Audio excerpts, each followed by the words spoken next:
मोजे. प्रथम सर्वांना माझा नमस्कार. सर्वप्रथम राजमाता जिजाऊ यांना माझा मनाचा मुजरा.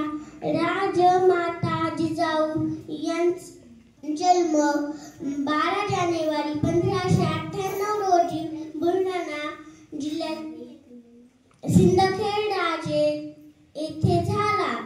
त्यांच्या वडिलांचे नाव लखोजीराव जाधव होते व त्यांच्या आईचे नाव म्हाळसाबाई असे होते. पुढे त्यांचा विवाह शहाजीराजे भोसले यांच्याशी झाला. एवढंच बोलून मी माझे भाषण संपवते.